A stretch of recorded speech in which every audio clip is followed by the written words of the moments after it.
Bismillahirrahmanirrahim. Sahabat yang dirahmati Allah, bagaimana tips kita untuk mengobati asam lambung? Di video sebelumnya saya telah jelaskan bahwa dengan judul 3 golongan penyakit, bahwa asam lambung ini atau MAG ini merupakan bagian daripada penyakit psikosomatis, yaitu penyakit jasmani dan ruhani, ya. Penyakit jasad yang dampak buruk daripada atau akibat dari penyakit hati. MAG ini, ya, atau asam lambung ini adalah asam lambung yang naik ke atas kerongkongan dikarenakan otot kerongkongan bagian bawah atau LES ini melemah sehingga mudah terbuka, sehingga asam lambung naik ke kerongkongan atas. Gejalanya atau efeknya adalah dada terasa panas seperti terbakar, mual, muntah, dan lain-lain. Nah, untuk mengobati MAG ini, karena merupakan salah satu penyebab munculnya penyakit MAG ini atau asam lambung ini, diantaranya adalah obesitas, ya, berat badan yang berlebih, terus juga konsumsi makanan yang tidak sehat, ya, misalkan terlalu banyak mengkonsumsi kafein ataupun soda ataupun pedas, ya, lemak, juga efek rokok bisa, dan juga hal yang paling besar kebanyakan adalah efek daripada stres, depresi, atau efek dari penyakit hati. Seorang depresi atau stres biasanya dalam hatinya itu kan, kalau tidak karena kekecewaan, kesedihan, ketakutan, amarah, was-was, gelisah, dari perasaan itu, maka muncullah asam lambung atau MAG. MAG ini kan karena lukanya tukak lambung, ya, bagian dalam, atau iritasi bakteri, sehingga terjadi luka di dinding lambung bagian dalam. Akhirnya efeknya sakit perut, ya, dan lain-lain.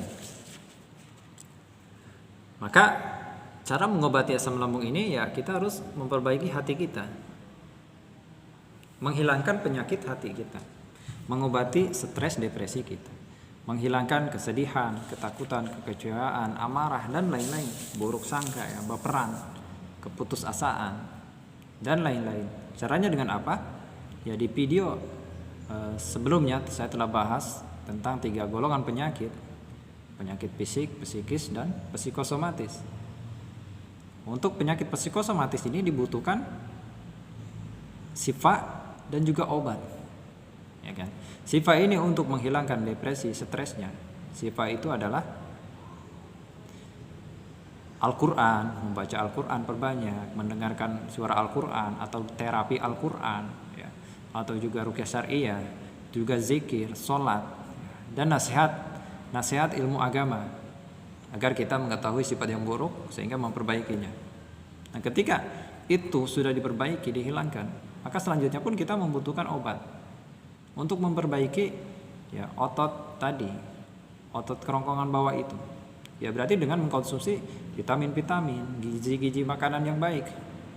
Walaupun kalau saya anjurkan sebaiknya jangan menggunakan obat kimia, karena MAG ini kan lambungnya luka, ya. Sedangkan obat kimia ini kan mengandung bahan yang sulit dicerna, ya, bahan kimia. Maka sebaiknya jangan, ya, walaupun tidak masalah ketika sesuai anjuran dokter. Maka saya anjurkan konsumsilah herbal, obat-obat herbal yang baik, seperti madu murni, ini kan kaya gizi. Kurma azwa ini kan bagus. Jaitun, ya, untuk mengganti minyak. Jaitun ini minyaknya yang aman, ya, daripada minyak yang lain yang dijualan di ini buat minyak goreng. Terus juga habatus sauda, ya, dan lain-lain, ya. Habatus sauda ini dapat menghancurkan bakteri yang ada dalam lambung jika memang disebabkan oleh iritasi bakteri. Terus juga bisa konsumsi akar bajaka, ini bagus untuk keluhan MAG, ya, atau asam lambung, ya. Kalau tidak salah bajaka kalalawit, atau juga daun bidar Arab atau sidat. Itu dikonsumsi seperti itu, terus dijaga pola makannya, makan makan yang sehat ya, yang bergizi, hindari terlalu mengkonsumsi pedas ataupun lemak, kafein, soda, atau juga alkohol, atau juga perokok ya, dihindari. Ya.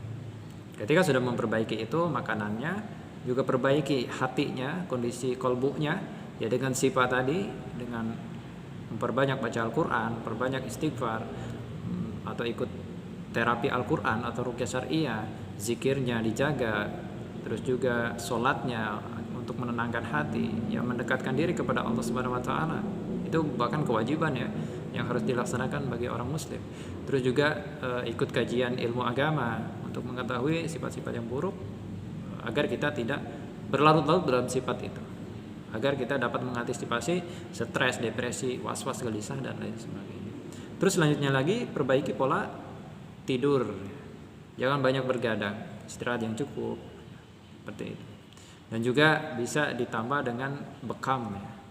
Kenapa demikian? Karena orang stres ini kan biasanya di pundaknya itu berat, panas ya, pusing sampai kepala.